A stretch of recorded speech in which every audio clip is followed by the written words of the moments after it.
إن الحمد لله نحمده ونستعينه ونستغفره ونعوذ بالله من شرور أنفسنا ومن سيئات أعمالنا من يهده الله فلا مضل له ومن يضلله فلا هادي له وأشهد أن لا إله إلا الله وحده لا شريك له وأشهد أن محمدا عبده ورسوله قال الله تعالى في محكم التنزيل يا أيها الذين آمنوا اتقوا الله حق تقاته ولا تموتن إلا وأنتم مسلمون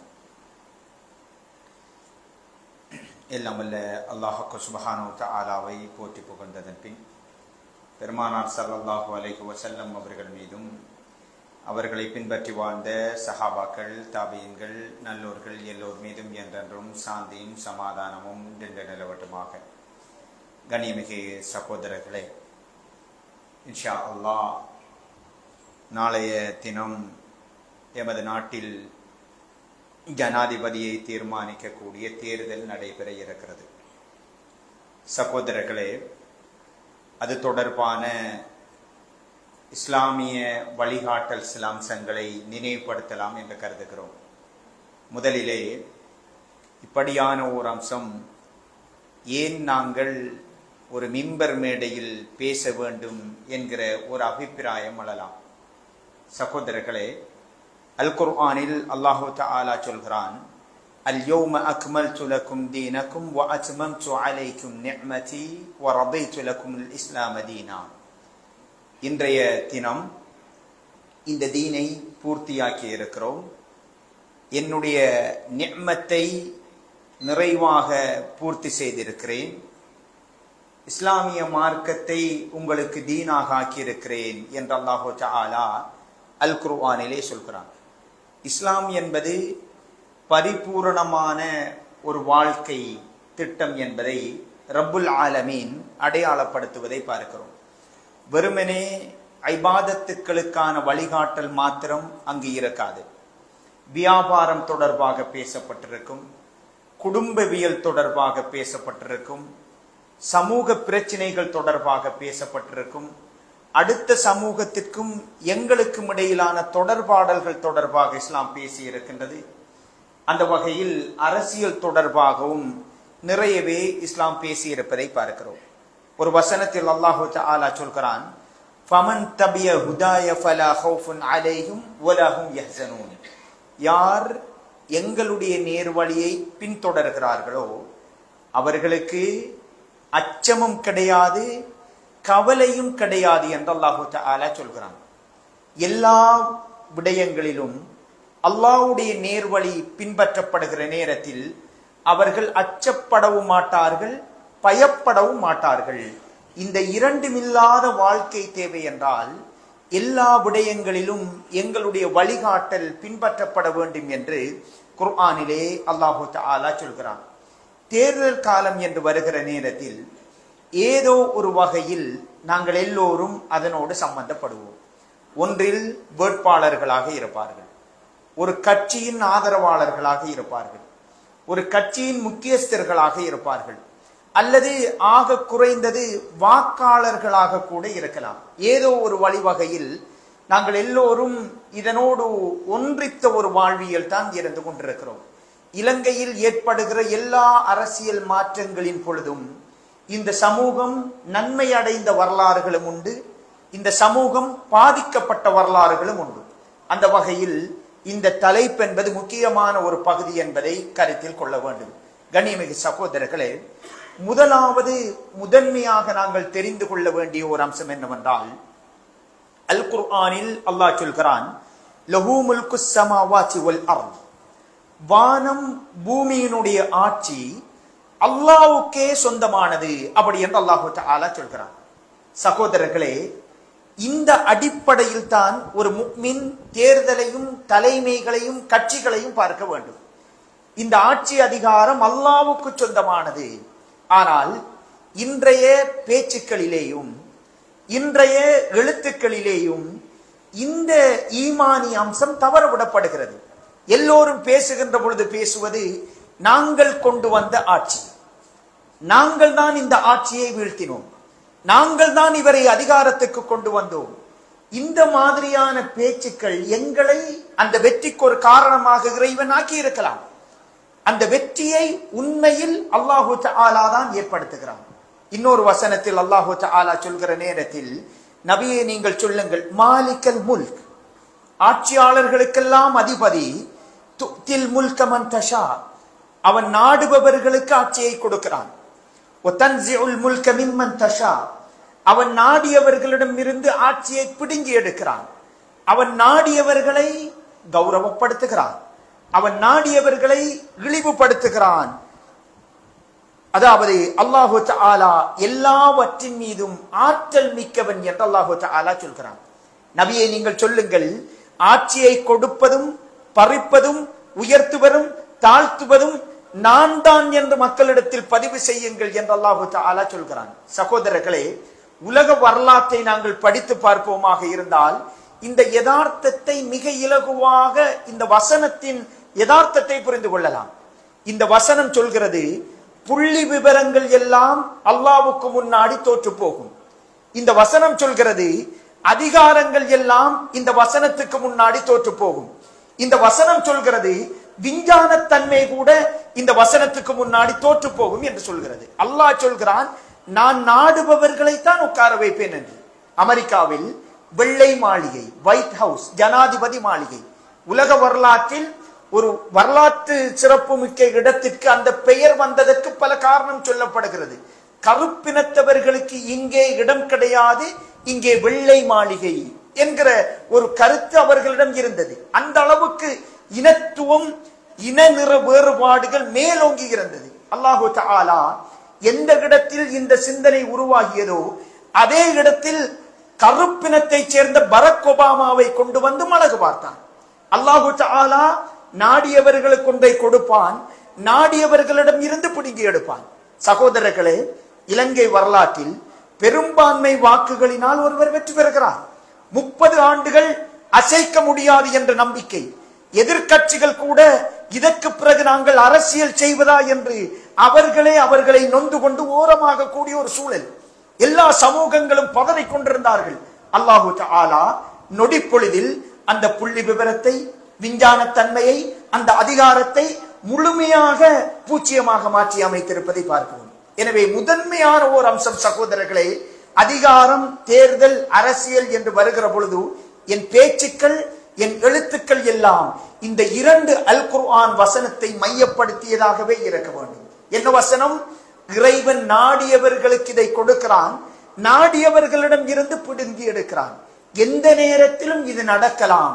இந்த மனோநிலையில் தான் நாங்கள் எங்களுடைய பேச்சுக்களை அமைத்துக் கொள்ள வேண்டும். ஈமானிய பலவீனமான பல உரையாடல்களை, பல மேடை பேச்சுக்களை, பல தேர்தல் பிரச்சாரங்களை அவதானிக்க முடிந்தது. சகோதரர்களே, ரசூல் ஸல்லல்லாஹு அலைஹி வஸல்லம் அவர்கள் சொன்னார்கள், கதபல்லாஹு மகாதிரல் ஹலாயிக் கப்ல அன் யஹ்லுக ஸமாவாதி வல் அர்த் பி 50000 சனா. இந்த உலகத்தினுடைய எல்லா விடயங்களையும், கலா கதிர்களை அல்லாஹு தஆலா இந்த உலகம் படைக்கப்படுவதற்கு 50000 ஆண்டுகளுக்கு முன்னாடியே பதிவு செய்து விட்டார். இந்த உலகம் படைக்கப்படுவதற்கு முன்னாடி 50000 ஆண்டுகளுக்கு முன்னாடி அல்லாஹு தஆலா 2024ஆம் ஆண்டு இந்த நாட்டின் ஜனாதிபதி யார் என்பது தீர்மானிக்கப்பட்டிருக்கிறது. இந்த மனோநிலை என்பது எங்களிடம் அவசியமாக இருக்க வேண்டும். மோசமான விதத்தில் இங்குள்ளவர்களை எல்லாம் கடவுள் ஸ்தானத்திற்கு ஆக்குகின்ற விதத்தில், என்னுடைய புள்ளி விவரங்களை எல்லாம் மிக பெரும் அம்சங்களாக மாற்றுகின்ற விதத்தில் எங்களுடைய பேச்சுக்கள், எழுத்துக்கள் அமைந்து விடக்கூடாது. கண்ணியமிகு சகோதரர்களே, இரண்டாவது ஒரு அம்சம், இந்த நாட்டிலே எங்களுக்கு வருகிற ஜனாதிபதி பெரும்பான்மை சமூகத்தை சேர்ந்த ஒருவராக இருப்பார். ரசூல் ஸல்லல்லாஹு அலைஹி வஸல்லம் அவர்களும் மக்காவிலே இருக்கிற நேரத்தில் ஹபஷாவுக்கு சஹாபாக்களை அனுப்பி வைக்கிறாங்க. மக்காவில் கடும் இறுக்கமான ஒரு சூழல், வாழ முடியாத கட்டங்கள். அனுப்பி வைக்கிற நேரத்தில் அல்லாஹ்வுடைய தூதர் ஸல்லல்லாஹு அலைஹி வஸல்லம் அவர்கள் சொல்றாங்க, ஹபஷாவிலே ஒரு ஆட்சியாளர் இருக்கிறார். அவர் அந்த நேரத்தில் முஸ்லிமாக இருக்கவில்லை. ரசூலுல்லாஹ் சொல்றாங்க, அவரிடத்தில் யாருக்கும் அநீதி இழைக்கப்படாது, நல்ல மனிதர், அப்படி என்று சொல்லி முஸ்லிம்களை அவர் ஆட்சிக்கு கீழ் இருக்க வேண்டிய ஒரு சூழல் அங்கே அனுப்பி வைப்பதை பார்க்கிறோம். எனவே சகோதரர்களே, இருப்பதில் ஒரு நல்லவரை தெரிவு செய்ய வேண்டும். அதற்காக மேடைகள் தோறும் எழுத்துக்கள் தோறும் ஹலீஃபாக்களை வர்ணிப்பது போன்று பெரும் பெரும் இஸ்லாமிய ஆட்சியாளர்களோடு ஒப்பிட்டு பேசுகின்ற விதத்தில் யாரையும் பேச வேண்டிய எந்த தேவையும் கிடையாது. தெளிவாக இதை புரிந்து கொள்ள வேண்டும். கண்ணியமிகு சகோதரர்களே, அல்லாஹு தஆலா குர்ஆனிலே சொல்கிறான், வஅஸா அன் தக்ரஹு ஷைஅன், சில விடயங்களை நீங்கள் வெறுப்பீர்கள், ஆனால் அந்த விடயங்கள் நலவாக அமையும். சில விடயங்களை நீங்கள் விரும்புவீர்கள், அது கெடுதியாக இருக்கும். வல்லாஹு யஅலமு வ அன்தும் லா தஅலமூன், அல்லாஹ் அறிந்தவன், நீங்கள் அறியாதவர்களாக இருந்து கொண்டிருக்கிறீர்கள் என்று அல்லாஹு தஆலா சொல்கிறான். யாருக்கு பின்னாடி எது நடக்கும், எங்களுடைய விருப்பம் ஒன்றாக இருக்கும், அந்த விருப்பத்திற்கு எதிர்மாறான ரிசல்ட் பின்னாடி கிடைக்கலாம். எனவே ஹலீஃபாவாக ஒருவரை சித்தரிக்கிற முயற்சிகள் தேவையில்லை. இருப்பதில் இந்த நாட்டுக்கும் இந்த சமூகத்திற்கும் பிரயோஜனமானவர் யார் என்று நம்புகிறோமோ அவருக்கு வாக்களிக்கலாம். அதே நேரத்தில் அவர் எந்த தவறு முளைக்காதவர், அவர் பெருமோர் ஆளுமை, இந்த மாதிரி வழங்கப்படுத்துறதில் எந்த தேவையும் இல்லை என்பதை தெளிவாக புரிந்து கொள்ளணும். மூன்றாவது ஒரு அம்சம் சகோதரர்களே, வாக்களித்தல் என்பது ஷஹாதா, சாட்சியம். குர்ஆன் அல்லாஹு தஆலா சொல்கிறான், வலா தக்துமு ஷஹாதா, சாட்சியங்களை நீங்கள் மறைக்க வேண்டாம். அப்படி சாட்சியங்கள் அளிக்கப்படுகிற நேரத்தில் மிக பேணுதலாக நடந்து கொள்ளுங்கள் என்பதை அல் குர்ஆனிலே அல்லாஹு தஆலா சொல்கிறான். ரசூல் ஸல்லல்லாஹு அலைஹி வஸல்லம் அவர்களுடைய ஒரு நபி தோழர் இருந்தார், அபூதர் அல் கிஃபாரி ரலியல்லாஹு அன்ஹு அவங்க. முக்கியமான ஒரு நபி தோழர். இவரை பற்றி அல்லாஹ்வுடைய தூதர் பல முறை புகழ்ந்து பேசி இருக்கிறார்கள். தனிமையில் நடந்தார், தனிமையில் மரணிப்பார், தனிமையில் எழுப்பப்படுவார், நிறையவே அவரை பற்றி புகழ்ந்து பேசி இருக்கிறார்கள். முக்கியமான ஒரு நபி தோழர். இவர் ஒரு நேரம் ரசூலுல்லாஹ்விடம் வந்து, யா ரசூலல்லாஹ், அலா தஸ்தமிலுனி, என்னை ஒரு பொறுப்பில் நியமிக்க மாட்டீர்களா, எனக்கு ஒரு பதவி பொறுப்பு வேண்டும் அப்படின்னு கேட்கிறாங்க. அல்லாஹ்வுடைய தூதர் ஸல்லல்லாஹு அலைஹி வஸல்லம் அவர்கள் வாக்களித்தல், தெரிவு செய்தல் என்பது ஒரு சாட்சியம். எவ்வளவு அமானிதமாக நடந்து கொள்றார் என்று பாருங்க. இவர் என்னுடைய தோழர், எனக்காக உயிரையும் கொடுப்பதற்கு தயாரானவர். பல நிகழ்வுகள் சாட்சியமாக இருக்குது. இவருடைய உண்மை தன்மை, விசுவாசத்தை அல்லாஹ்வே உறுதிப்படுத்தி இருக்கிறார். இவ்வளவு பெருமாதியான ஒருத்தர் எனக்கிட்ட ஒரு பதவியை கேட்கிறாரு.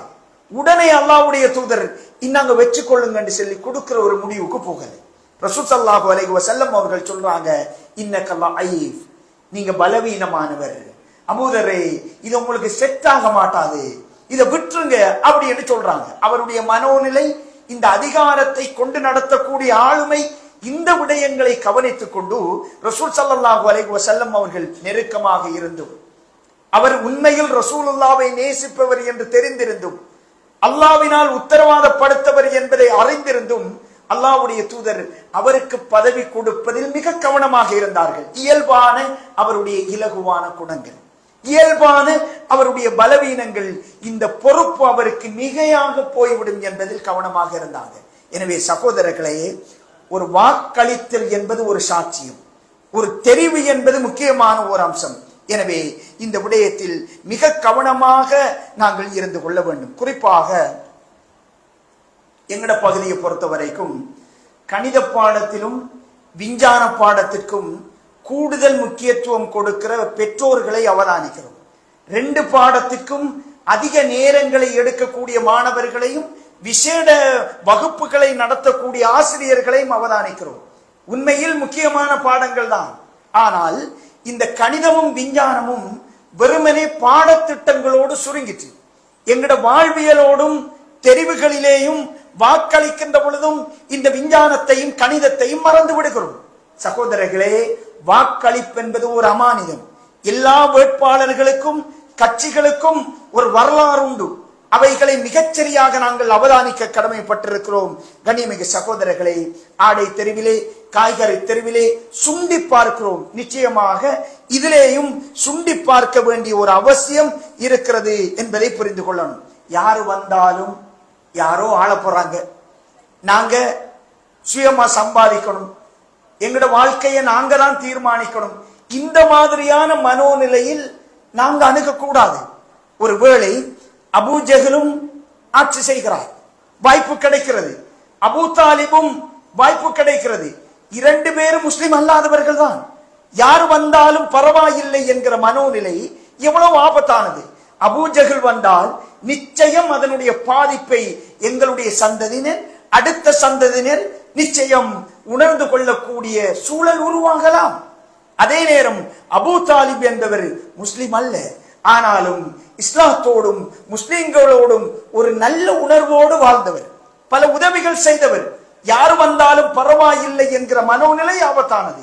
இருப்பதில் எங்களுக்கு மிக நெருக்கமான, இருப்பதில் பாதிப்பு குறைந்த ஒன்றை தெரிவு செய்யணும்.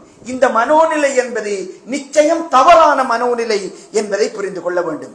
கண்ணியமிகு சகோதரர்களே, இன்னும் ஒரு அம்சம், நாங்க வாழ்ற இடத்துல அமைதியும் பாதுகாப்பும் என்பது அவசியமானது. இப்ப என்னென்றால், இவர் வந்தால்தான் அமைதியான சூழல் ஏற்படும் என்று நாங்கள் நினைக்கலாம், முடியும். ஆனால் மிகைப்படுத்தப்பட்டு சில விஷயங்களை பேசுறது, இவர் வராட்டி அழிஞ்சு பேத்துருவோம், இவர் வராட்டி பட்டணிதான், இவர் வராட்டி பாதுகாப்பே இல்லை. இந்த மாதிரி பேசுறது எங்களுக்கு பாதுகாப்பு அளிப்பது யார்? அல்லாஹ். உணவளிப்பது யார்? அல்லாஹ். எங்களை சந்தோஷமாக வாழ வைப்பது யார்? அல்லாஹ். ஃபிர்அவுன் மிக கொடுங்கோலன், அவன் உச்ச அதிகாரத்தோடு இருக்கின்ற பொழுது அவனை வீழ்த்தி முஸ்லிம்களை வாழச் செய்தவன் அல்லாஹ். அபூ ஜஹல் உச்ச அதிகாரத்தோடு இருக்கிற பொழுது அவனை வீழ்த்தி முஸ்லிம்களை வாழச் செய்தவன் அல்லாஹ். எனவே இந்த மாதிரியான பிரயோகங்கள் எங்களுடைய ஈமானின் பலவீனத்தின் வெளிப்பாடு. துரதிர்ஷ்டவசமான செய்தி என்னவென்றால், முஸ்லிம்களின் தலைமைகளே இந்த மாதிரியான பிரச்சாரங்கள் பேசுவது என்பது அவ்வளவு உசிதமான காரியம் அல்ல. முஸ்லிம்கள் நாங்கள் மிக அல்லாஹ்வை நம்பிக்கை கொண்டவர்கள். எங்களுடைய நம்பிக்கை சாதாரணமான நம்பிக்கை அல்ல. எதுவும் இல்லாத சஹாபாக்களை அல்லாஹு தஆலா உயர்ந்த அதிகாரத்தில் வைத்து அழகுபடுத்தியவன் என்ற வரலாற்றை தெரிந்தவர்கள் சகோதரர்களே. எனவே இந்த விடயத்தில் மிக கவனமாக நாங்கள் இருந்து கொள்ளணும். அதே மாதிரி இன்னும் ஒரு அம்சம், அதாவது ஒரு ஓட் பண்றோம் யாரோ ஒருத்தருக்கு, 4 பேரில் ஒருவரோ 3 பேரில் ஒருவரோ 2இல் ஒன்றோ சகோதரர்களே, அந்த ஓட் பண்ணக்க சாட்சி, அந்த சாட்சி அல்லாஹ்வை பயந்து நேர்மையாக சுய விருப்பு வெறுப்புகளை தாண்டி நான் வாக்களிக்கிறேன் என்கிற உணர்வோட ஓட்ட போட்டா அதோட சப்ஜெக்ட் முடியுது. இது என்னண்டா, கள்ள ஓட் பண்ணக்கூடிய ஒரு சூழலை பார்க்கிறோம். ஹராம், தெளிவான ஹராம். உங்களுடைய தெரிவு பிழையாக இருந்து உங்களுடைய மனச்சாட்சியை மையப்படுத்தி ஒரு முடிவெடுத்து ஒருத்தரை தெரிவு செய்றீங்க. அப்படி என்றால் உங்களுடைய தெரிவு பிழையாக இருந்தாலும் நீங்க குற்றவாளி அல்ல. நீங்க இன்னொருத்தர உரிமையை களவெடுத்து அவருக்கு கொடுக்கிறீங்க. இது சாதாரண தவறல்ல. ஒருவேளை அவர் தவறான மனிதராக இருந்தால் இரட்டிப்பு பாவம். அதற்கு முன்னாடி வேறு ஒருவரின் உரிமையை நீங்கள் கையெடுத்து பயன்படுத்துறீங்க. ஒருத்தர பணத்தை நீங்க தூக்குறீங்க, ஒருத்தர ஓட்ட நீங்க வாங்கி அவர்தான் நான் என்று போறீங்க. இது கள்ள ஓட்டு என்பது தெளிவான ஹராம் என்பதை புரிந்து கொள்ளணும். அரசியல் இதெல்லாம் பார்க்க இயலாது. இந்த பிரயோகம் அல்லாஹ்விடத்தில் உங்களால் சொல்ல முடியுமா? மஹ்ஷரில் அல்லாஹ்வுக்கு முன்னிலையில் இதே பதிலை உங்களால் சொல்ல முடியுமாக இருந்தால் நீங்க அதை செய்யுங்க, பிரச்சனையே கிடையாது. கண்ணியமிகு சகோதரர்களே, இதுல மிக தெளிவாக நாங்கள் இருந்து கொள்ளணும். நாங்க எங்களோட ஓட்டை பண்ணிட்டு துஆவை செய்யணும். யா அல்லாஹ், இந்த நாட்டிற்கும் இந்த சமூகத்திற்கும் உண்மையில் இந்த தேசத்தை நேசிக்கக்கூடிய தலைமைகளை கொண்டு வந்து சேர்ப்பாயாக. நன்றாக நம்ப வேண்டும் சகோதரர்களே, எங்களோட வாக்கை விட எங்களோட துஆ தான் சக்தி வாய்ந்தது. மிகப்பெரிய ஒரு மோசமான ஆட்சி முறை ஒன்று, இனவாத ஆட்சி முறை ஒன்று வந்துச்சு. முஸ்லிம் ஜனாசாக்களை எந்த விதமான அறிவுபூர்வமான சாட்சியங்களும் விஞ்ஞானமும் இன்றி பத்த வைத்தார்கள், எரித்தார்கள். எங்களுடைய தலைமை எல்லோரும் அவர்களால் முடிந்த அளவு முயற்சித்தார்கள் என்றே வைத்துக் கொள்வோம். முயற்சித்தார்கள். எந்த முயற்சியும் வெற்றி பெறல, எந்த முயற்சியும் வெற்றி பெறல. நாங்க 1 லட்சம் 2 லட்சம் 3 லட்சம் வாக்குகள் அளித்து அனுப்பிய எந்த தலைமைகளாலும் வெற்றி பெற முடியவில்லை. எது வெற்றி அளித்தது? துஆ, பிரார்த்தனை. அந்த தாய் ஒரு பிள்ளையை இழக்கிறார். பிள்ளை பற்ற வைக்கப்படுகிறது. அல்லாஹ்விடத்தில் கண்ணீர் வடித்து சுஜூது செய்தார்கள். முஸ்லிம் சமூகத்தில் பலர் மிக கஷ்டப்பட்டு அந்த வேதனையை அல்லாஹ்விடம் தெரியப்படுத்தினார்கள். அல்லாஹு தஆலா அவர்களின் மனோநிலையில் மாற்றத்தை கொண்டு வந்து மன்னிப்பு கேட்கிற சூழலை உருவாக்கி இருக்கிறான். அந்த மன்னிப்பு இப்பொழுது எவ்வளவு பிரயோஜனமானது என்பது ஒரு பக்கம் இருக்கட்டும், மனோநிலையை ரப்புல் ஆலமீன் மாற்றி இருக்கிறான். இழப்பீடுகள் கொடுக்கப்பட வேண்டும் என்பதை பாராளுமன்றத்தில் பேசக்கூடிய ஒரு சூழலை ரப்புல் ஆலமீன் ஆக்கினான். எனவே சகோதரர்களே, எங்களோட வாக்குகளை விட எங்களோட துஆ சக்தி வாய்ந்தது. ஓட்ட போடுங்க, அல்லாஹ்விடம் பிரார்த்தியுங்க, யா அல்லாஹ் பொருத்தமான ஒரு தலைமையை கொண்டு வந்து தந்தருள்வாயாக என்ற பிரார்த்தனை முக்கியமானது சகோதரர்களே. அதே போன்று இன்னும் ஒரு அம்சம், அதாவது இலங்கை தேர்தல் வரலாற்றிலே இந்த முறை ஜனாதிபதி தேர்தல் என்பது ஒரு வித்தியாசமான ஒரு தேர்தல். அதற்கு பல காரணிகள் உண்டு. முதன்மையான ஒரு அம்சம், முன்பு நடந்த தேர்தல்களில் பெரும்பாலும் பெரும்பான்மை வாக்குகள் ஒரு பக்கம் நிற்கும், சிறுபான்மை வாக்குகள் இன்னொரு திசையை நோக்கி நகரும். இந்த முறை பெரும்பான்மை வாக்கிலும் கலப்பு இருக்கிறது, சிறுபான்மையின வாக்குகளிலும் கலப்பு இருக்கிறது. இலங்கை வரலாற்றில் நடந்த தேர்தல்களில் வன்முறை சம்பவங்கள் குறைந்த தேர்தலாக இதை அறிமுகப்படுத்துகிறார்கள். இரண்டாவது, இனவாதமும் வெறுப்பு அரசியலும் பேசப்பட்டது மிக குறைவான தேர்தலாக இந்த தேர்தலை அடையாளப்படுத்துகிறார்கள். இதுக்கு என்னென்ன காரணிகள் என்பதை நாங்கள் எல்லோரும் தெளிவாக அறிந்து கொள்ள முடியுமாக இருக்கிறது. கண்ணியமிகு சகோதரர்களே, ஆனால் ஒரு பதட்டம் இருக்குது. என்ன பதட்டம் என்றா, இந்த நிலைமை தேர்தல் முடிந்த பிறகு, வெற்றி தெரிந்த பிறகு இந்த சூழல் மாறலாம் என்கிற ஒரு பதட்டம் இருக்கிறது. கண்ணியமிகு சகோதரர்களே, இந்த நேரத்தில் ஒரு அம்சத்தை தெளிவாக புரிந்து கொள்ளணும். அல்லாஹ்வுடைய தூதர் ஸல்லல்லாஹு அலைஹி வஸல்லம் அவர்கள் ஃபித்னா தொடர்பா சொல்றாங்க. ஃபித்னாக்கள் தொடர்பாக பேசி வருகிற பொழுது ரசூல் ஸல்லல்லாஹு அலைஹி வஸல்லம் அவர்கள் சொல்றாங்க, சஹாபாக்கள் கேட்கிறாங்க, யா ரசூலல்லாஹ், அவ்வளவு ஃபித்னாக்கள் நிறையிற நேரத்துல எங்களுக்கு பாதுகாப்பு என்னன்னு கேட்கிறாங்க. அல்லாஹ்வுடைய தூதர் ஸல்லல்லாஹு அலைஹி வஸல்லம் அவர்கள் சொல்றாங்க, உங்களோட வீடு பெரிய இடம் தானே, ஃபித்னாக்கள் வருகிற பொழுது உங்களுக்கு பாதுகாப்பு உங்கள் வீடுதான் என்று அல்லாஹ்வுடைய தூதர் சொல்றாங்க. சகோதரர்களே, தேர்தல் முடிவுகளின் பொழுது அல்லாஹ் பாதுகாக்க வேண்டும். ஏதாவது அசம்பாவிதங்கள் வருகிற நேரத்தில் முஸ்லிம் சமூகம் மிக கவனமாக இருக்கணும். அல்லாஹ்வுடைய தூதர் சொன்னார்கள், ஃபித்னா வந்தா வீட்டுல உட்காருங்கன்னு சொன்னாங்க. ரசூலுல்லாஹ் சொன்னாங்க, ஃபித்னாக்கள் நிறைகிற நேரத்தில் ஓடுபவனை விட நடப்பவன் சிறந்தவன், நடப்பவனை விட உட்காருபவன் சிறந்தவன் என்று அல்லாஹ்வுடைய தூதர் ஸல்லல்லாஹு அலைஹி வஸல்லம் அவர்கள் சொன்னார்கள். எனவே கண்ணியமிகு சகோதரர்களே, இந்த விடயத்தில் மிக கவனமாக நாங்கள் நடந்து கொள்ளணும். இதுவரைக்கும் ஒரு சமாதானமான நல்லதொரு சூழலை பார்க்கிறோம். எது வேண்டுமானாலும் நடக்கலாம். அல்லாஹ் பாதுகாக்க வேண்டும். எங்களுடைய தீனுக்கும் இந்த சமூகத்திற்கும் இந்த நாட்டிற்கும் கலங்கம் விளைவிக்காத அமைப்பில் எங்களை முன்னுதாரணமாக காட்டி பேசக்கூடிய ஒரு சூழல் வராத விதத்தில் எங்களுடைய நடத்தைகளை ஆக்கி அருள வேண்டும். அகூலு கௌலி ஹாதா அஸ்தக்ஃபிருல்லாஹ லி வ லக்கும் ஃபஸ்தக்ஃபிருஹு இன்னஹு ஹுவல் கஃபூர் ரஹீம்.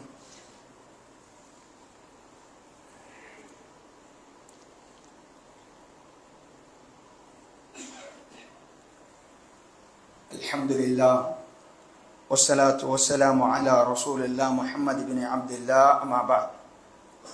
கண்ணியமிகு சகோதரர்களே, இந்த ஆட்சி அதிகாரத்தோடு சம்பந்தப்பட்டு சூரத்துன் நூரிலே ஒரு திருமறை வசனத்தில் அல்லாஹு தஆலா சொல்கிற நேரத்தில், வஅதல்லாஹு அல்லதீன ஆமனூ மின்கும் வஅமிலுஸ் ஸாலிஹாத், ஈமான் கொண்ட நல்லறங்கள் செய்கிறவர்களுக்கு அல்லாஹ் வாக்களிக்கிறான்.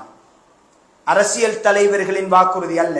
அல்லாஹ் சொல்கிறான், ஈமான் கொண்டு நல்லறம் செய்கின்றவர்களுக்கு அல்லாஹ் வாக்களிக்கிறான். அவர்களை ஆட்சி அதிகாரத்தில் முன்பிருந்தவர்களை எப்படி உட்கார வைத்தோமோ அப்படி அவர்களையும் நாங்கள் உட்கார வைப்போம். தொடர்ந்து அல்லாஹ் சொல்கிறான், அவர்களுடைய தீனுக்கும் அவர்களுடைய பாதுகாப்புக்கும் நல்ல சூழலை நாங்கள் உருவாக்குவோம். என்று அல்லாஹ் சொல்லிவிட்டு சொல்கிறான், அல்லாஹ்வுக்கு இணை வைக்காமல் அல்லாஹ்வை பயந்து நடந்து கொள்ளுங்கள். அப்படி நடந்தால் எனது வாக்குறுதி உங்களுக்கு பாதுகாப்பான, உங்களுக்கு சிறந்த தலைமைகளை கொண்டு வந்து சேர்ப்போம் என்று ரப்புல் ஆலமீன் சொல்கிறான். இலங்கை சூழலில் நேரடியாக பெரும் தலைவர்களாக முஸ்லிம்கள் மாற முடியாது. ஆனால் எங்களுக்கு சார்பான தலைமைகளை அல்லாஹு தஆலா கொண்டு வந்து சேர்ப்பான். நாங்க என்ன செய்யணும்டா, சாலிஹான அமல்களோடு அல்லாஹ்வை பயந்து இணை வைக்காமல் வாழ வேண்டும் என்பதை ரப்புல் ஆலமீன் சொல்றான். ஒரு பக்கத்தில் அரசியல் மாற்றங்களை எதிர்பார்க்கிறோம், ஆட்சி மாற்றங்களை எதிர்பார்க்கிறோம். அது எல்லாவற்றுக்கும் தலையான காரணியாக அல்லாஹ் சொல்கிறான், எங்கள் மாற்றம்தான் அரசியல் மாற்றத்தையும் ஆட்சி மாற்றத்தையும் கொண்டு வரும் என்பதை இந்த வசனத்தில் தெளிவாக ரப்புல் ஆலமீன் சொல்கிறான். எனவே கண்ணியமிகு சகோதரர்களே, ஷிர்க் செய்யாத அல்லாஹ்வை பயந்த ஒரு வாழ்க்கை என்பது அவசியமானது. நாங்க யாருமே புகாரி கிரந்தத்தில் 6507வது செய்தி, ரசூல் ஸல்லல்லாஹு அலைஹி வஸல்லம் அவர்கள் சொன்னாங்க, மன் அஹப்ப லிகா அல்லாஹ் அஹப்பல்லாஹு லிகாஅஹு. யார் அல்லாஹ்வை சந்திக்க விரும்புகிறாரோ அல்லாஹ்வும் அவரை தரிசிப்பதற்கு விரும்புகிறான். யார் ஒமன் கரிஹ லிகா அல்லாஹ் கரிஹ அல்லாஹு லிகாஅஹு. யார் அல்லாஹ்வை சந்திப்பதற்கு வெறுக்கிறாரோ அல்லாஹ்வும் அவரை சந்திக்க வெறுக்கிறான். ஆயிஷா நாய் இந்த செய்தியை கேட்டிருக்கிறாங்க. ஆயிஷா நாய் சொல்றாங்க, யா ரசூலல்லாஹ், அல்லாஹ் எங்களை சந்திக்கணும், நாங்க அல்லாஹ்வை சந்திக்கணும்டா மௌத்தானா தான் அது நடக்கும். நாங்க எல்லோரும் மௌத்த வெறுக்கிறோம். அப்படி என்றால் அல்லாஹ்வும் எங்களை சந்திக்க வெறுக்கிறானான்னு கேட்கிறாங்க. ரசூல் ஸல்லல்லாஹு அலைஹி வஸல்லம் அவர்கள் சொன்னார்கள், ஆயிஷாவே, நான் சொல்ல வந்தது அதுவல்ல. சகோதரர்களே, நானோ நீங்களோ இதுவரைக்கும் மலக்குமார்களை கண்ணால் பார்க்கவே இல்லை. ஆனால் ஒரு விடயம் உண்மை, நிச்சயம் மௌத்துக்கு முன்னாடி நாங்கள் எல்லோரும் மலக்குமார்களை சந்தித்து விட்டு தான் மௌத்தாகுவோம். அவர்கள் எங்களோடு பேசுவார்கள், நிச்சயம் சந்திப்போம்.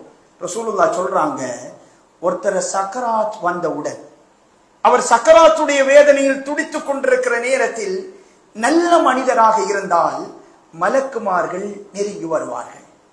வந்த அந்த மனிதரிடம் சொல்லுவார், அவருடைய பார்வை பிறண்டுவிடும், விரல்கள் ஒன்றோடு ஒன்று பின்னிவிடும், அவருடைய இதய துடிப்பு அதன் இறுதி கட்டத்தை நெருங்கிவிடும். மலக்குமார் வந்து சொல்லுவார்கள், பதட்டப்பட வேண்டாம், பயப்பட வேண்டாம், அல்லாஹ் உங்களை கண்ணியப்படுத்த கௌரவிக்க காத்து கொண்டிருக்கிறான் என்று மலக்குமார்கள் சொன்னவுடன் அந்த இறுதி தருணத்தில் அந்த நல்லடியான் நினைப்பான், யா அல்லாஹ், நான் மௌத்தாகணும், அல்லாஹ்வோட வாக்குறுதி கிடைச்சிட்டு எனக்கு கிடைக்கவிருக்கின்ற கௌரவத்தை அடைய வேண்டும். அந்த டைம் அவர் மௌத்த விரும்புவார். ரசூலுல்லாஹ் சொல்றாங்க, அந்த நேரம் தான் முக்கியமானது என்று சொன்னாங்க. இதுவே ஒரு மோசமான மனிதராக இருந்தால், அல்லாஹ்வை மறந்து பாவத்தோடு வாழ்ந்தவராக இருந்தால், அவருடைய பார்வை பின்னிவிடும், விரல்கள் ஒன்றோடு ஒன்று பின்னிவிடும், இதய துடிப்பு இறுதி கட்டத்தை நெருங்கும். மலக்குமார்கள் வருவார்கள், அவரை எச்சரிப்பார்கள், கண்டிப்பார்கள். அந்த நேரத்தில் நான் மௌத்தாகவே கூடாது, மௌத்தானால் அழிந்து விடுவேன், எப்படியாவது இன்னும் கொஞ்சம் வாழ்ந்து நல்லமல்களோடு மரணிக்க வேண்டும் என்று ஆசைப்படுவார். மௌத்த வெறுப்பார், மௌத்த வெறுப்பார். ரசூலுல்லாஹ் சொன்னாங்க, அந்த அடியானை அல்லாஹ்வும் சந்திக்கவிருக்கிறான் அப்படி என்றாங்க. அல்லாஹு தஆலா எங்கட கடைசி கட்டத்துல அல்லாஹ்வை சந்திப்பதற்கும் மௌத்தை விரும்புகின்ற மனோநிலையும் எங்களுக்கு அல்லாஹு தஆலா உருவாக்க வேண்டும். சகோதரர்களே, ஆயிஷா நாய் சொல்றாங்க, ரசூல் ஸல்லல்லாஹு அலைஹி வஸல்லம் அவர்கள் சக்கராத்துடைய வேதனையில் துடித்த வலிகளை நான் கண்ணால பார்த்தேன். பார்த்த பிறகு நான் சிந்தித்தேன், இந்த உலகத்தில் சக்கராத்துடைய வேதனை இன்றி யாரும் மௌத்தாகக்கூடாது. ரசூலுல்லாஹ் அனுபவித்த அந்த வலிகளை எல்லோரும் அனுபவிக்க வேண்டும் என்று நான் ஆசைப்பட்டேன் என்று ஆயிஷா ரலியல்லாஹு அன்ஹா அவர்கள் சொல்றாங்க. கண்ணியமிகு சகோதரர்களே, அல்லாஹ்வுடைய தூதர் ஸல்லல்லாஹு அலைஹி வஸல்லம் அவர்கள் சொன்னார்கள், அன்னக்கும் துஃப்தனூன ஃபீ குபூரிக்கும் மிஸ்ல ஃபித்னத்துல் மஸீஹித் தஜ்ஜால். உங்களுடைய கபர்களிலே நீங்கள் தஜ்ஜாலுடைய ஃபித்னாவை எதிர்கொள்வதை போன்ற ஒரு ஃபித்னாவை உங்களுடைய சொந்த வீடு கபர்களில் நீங்கள் எதிர்கொள்வீர்கள் என்று அல்லாஹ்வுடைய தூதர் ஸல்லல்லாஹு அலைஹி வஸல்லம் அவர்கள் சொன்னார்கள். கண்ணியமிகு சகோதரர்களே, எங்களை கொண்டு போய் நல்லடக்கம் செய்வாங்க. நல்லடக்கம் செஞ்சு முடிய ஒரு அமைச்சராக இருக்கலாம், ஒரு அதிபராக இருக்கலாம், தொழிலதிபராக இருக்கலாம், எந்த நிலைமையிலும் அவர் இருக்கலாம். மரணித்தவுடன் ஜனாசாவை எப்பொழுது நல்லடக்கம் செய்வார்கள் என்பதுதான் கேள்வி. அவருடைய பட்டம் பதவிகள் எல்லாம் களையப்பட்டு ஜனாசா என்கிற பட்டம் கொடுக்கப்படும். இவர் கொண்டு போய் நல்லடக்கம் செய்யப்பட்டால் அல்லாஹ்வுடைய தூதர் சொன்னாங்க, நல்லடக்கம் செய்து மூடிக்கு எல்லோரும் அந்த இடத்தில் இருந்து விடை கொடுக்கிற நேரத்தில் உள்ளே இருப்பவர் மேலே நடந்து செல்பவர்களின் பாதணி ஓசையை செவிமடுப்பார். பாட்டா சத்தம் அவரை கேட்கும். மலக்குமார்கள் வந்து உட்கார வைப்பாங்க. உட்காருங்கண்டு அவருக்கு உயிர் கொடுக்கப்பட்டு உட்கார வைக்கப்படுவார். அல்லாஹ்வுடைய தூதர் ஸல்லல்லாஹு அலைஹி வஸல்லம் அவர்கள் அவரிடத்தில் 3-4 கேள்விகள் கேட்கப்படும் என்றாங்க. எக்ஸாம்ல பேப்பர் அவுட் ஆயிடுச்சு, இந்த முறை ஸ்காலர்ஷிப் பேப்பர் அவுட் ஆன பிரச்சனை போகுது. எப்பொழுதாவது பரீட்சைக்கு முன்னாடி கேள்வி பேப்பர் தரப்பட்டு நாங்கள் ஃபெயில் ஆகுவோமா? நிச்சயம் ஃபெயில் ஆக மாட்டோம். ஏண்டா என்ன கேட்கப்பட போகுது என்று தெரியுது முன்கூட்டி. ரசூல் ஸல்லல்லாஹு அலைஹி வஸல்லம் அவர்கள் கபரிலே கேட்கப்படுகின்ற கேள்விகளை 1400 ஆண்டுகளுக்கு முன்னாடியே இதான் உங்கள்ட்ட கேள்வி அப்படி என்று சிம்பிளான கேள்வி, கஷ்டமான கேள்வி அல்ல, பேப்பர் அவுட், கேள்விகளும் இலகுவானது. அல்லாஹ்வுடைய தூதர் சொல்றாங்க, அப்படி இருந்தும் அந்த கபரிலே அந்த கேள்விகளுக்கு பதில் அளிக்க முடியாமல் பலர் தோற்று போவார்கள். அல்லாஹ் பாதுகாக்கணும். மலக்குமார்கள் அப்படி எழுப்பி நிப்பாட்டுவாங்க. நிப்பாட்டினால் அவற்றை இலகுவான கேள்விகள். உங்களோட ரப்பாரு நல்ல மனிதராக இருந்தால் அல்லாஹ் அமர். உங்களோட தீன் என்ன? இஸ்லாம். ரசூல் ஸல்லல்லாஹு அலைஹி வஸல்லம் அவர்களை பற்றி கேட்கப்படும். அல்லாஹ்வுடைய தூதர் இதை எப்படி அறிந்து கொண்டீர்கள்? வேதம் அல் குர்ஆனை படித்தேன் என்று சொல்லுவார். இந்த கேள்விகளுக்கு இலகுவான கேள்விகள், அழகான பதில்கள்.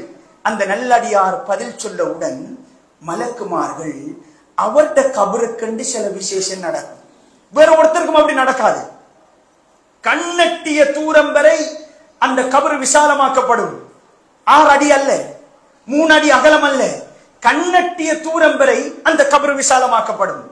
அந்த கபருக்குள் சுவர்க்கத்தில் இருந்து நறுமணம் உள்ளே வந்து கொண்டே இருக்கும். நாங்க பாயில வச்சு சுத்துவோம், அந்த பாயால் அங்க சுவர்க்கத்து விரிப்பு அவருக்கு விரிக்கப்படும். அந்த கபர் ஒளிமயமான கபராக மாற்றப்படும். இதெல்லாம் பார்த்தவுடன் கபர்ல இருக்கிறவர் மலக்குமார்கள்ட்ட சொல்லுவாரு, எனக்கு ஒரு சின்ன சான்ஸ் தாங்க, எனக்கு கிடைச்சிருக்கிற இந்த பாக்கியத்தை என் குடும்பத்துக்கிட்ட என் நண்பர்கள்ட்ட சொல்லிட்டு வார திரும்பி. அவ்வளவு சந்தோஷம் அவருக்கு. மலக்குமார்கள் சொல்லுவார்கள், இல்லை, நீங்கள் புது மணமகனை போன்று உறங்குங்கள் என்று உறங்கி வைக்கப்படுவார்கள். அதுவே ஒரு கெட்ட மனிதராக இருந்தால் மலக்குமார்கள் வருவார்கள், நிறுத்துவார்கள். இலகுவான கேள்விகள் கேட்கப்படும். எந்த கேள்விக்கும் அவரால் பதில் சொல்ல முடியாத சூழல். ரசூல் ஸல்லல்லாஹு அலைஹி வஸல்லம் அவர்கள் சொன்னார்கள், ஒரு சுத்தியலினால், இரும்பாலான ஒரு சுத்தியலினால் அவர் பிடரியில் மலக்குமார்கள் ஓங்கி அடிப்பார்கள். அவர் அலறுகின்ற சத்தத்தை ஜின்களையும் மனிதர்களையும் தவிர மற்ற உயிரினம் எல்லாம் செவிமடுக்க கூடியதாக இருக்கும். அவ்வளவு தண்டனை கொடுக்கப்படும். கண்ணியமிகு சகோதரர்களே, அல்லாஹு தஆலா நம் அனைவரையும் பாதுகாக்க வேண்டும். அல்லாஹு தஆலா புரிந்து கொண்ட நிலையில் எங்கட சக்கராத்ர டைம் வருகிற நேரத்தில் அல்ஹம்துலில்லாஹ் என்ற ரப்ப சந்திக்க நான் ரெடி என்கிற மனோநிலையில் மௌத்தாக கூடியவர்களாக நம் அனைவரையும் அல்லாஹு தஆலா ஆக்க வேண்டும். அம்ர் பின் ஆஸ் ரலியல்லாஹு அன்ஹு அவங்க மௌத்தாகிற கடைசி தருணத்துல தன் ஆண் மக்கள் எல்லோரையும் அழைக்கிறாங்க. ஆம்பளை பிள்ளைகள் தான் கபரடியை வர போறாங்க. ஆண் பிள்ளைகளை அழைத்து சொல்றாங்க, நான் மௌத்தானால் என்ன நல்லடக்கம் செய்வீங்க? சக்கராத்துடைய வேதனை தொடர்பாக அம்ர் பின் ஆஸ் ரலியல்லாஹு அன்ஹு அவங்க சொல்றாங்க, ஒரு ஊசியின் ஓட்டைக்குள் என்னை நுழைய சொல்கிறார்கள், நுழைய முடியவில்லை. வானம் என் மீது இடிந்து விழுவதை போன்று இருக்கிறது. பிள்ளைகளே, நான் மௌத்தானா என்னை கபர்ல அடக்கம் செஞ்சுட்டு உடனடியாக அந்த இடத்தை விட்டு ஒதுங்கி விடாதீர்கள் சொல்றாங்க. ஒரு ஒட்டகத்தை அறுத்து பலியிடுவதற்கு எவ்வளவு நேரம் எடுக்குமோ அவ்வளவு நேரம் என் அருமை மக்களே எனக்காக பாவ மன்னிப்பு தேடுங்கள். அஸ்ஸனி சுபிக்கும், நீங்கள் நிற்கிற பொழுதெல்லாம் நான் ஆசுவாசம் அடைவேன். நீங்க அவர்கிட்ட இருக்கக்கனே கொஞ்சம் ரிலாக்ஸ் ஆகிக்கும். எனக்காக அந்த நேரத்தில் நீண்ட நேரம் பிரார்த்தியுங்கள், பாவ மன்னிப்பு தேடுங்கள் என்று அந்த நபித்தோழர் சொல்கிறார். சகோதரர்களே, நல்ல மனிதர்களை விட்டு செல்வோம். எங்களுக்காக கண்ணீர் வடித்து பிரார்த்திக்க கூடிய பிள்ளைகளை விட்டு செல்வோம். எங்களுடைய உதவிகளை எங்களுக்காக சுஜூது செய்து நான் மௌத்தான பிறகும் என்னை நினைவுபடுத்தி பிரார்த்திப்பார் என்கிற மனிதர்களோடு சுருக்கிக் கொள்வோம்.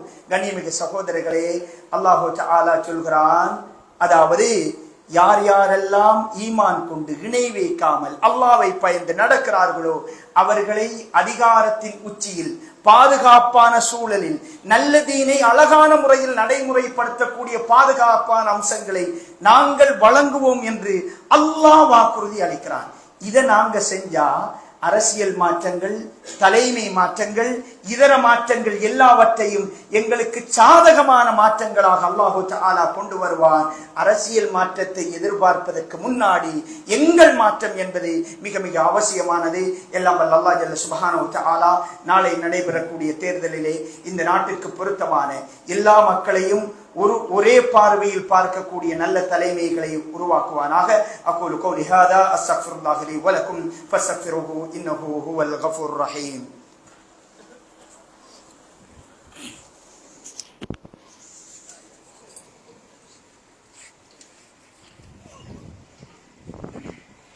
الله أكبر الله أكبر أشهد أن لا إله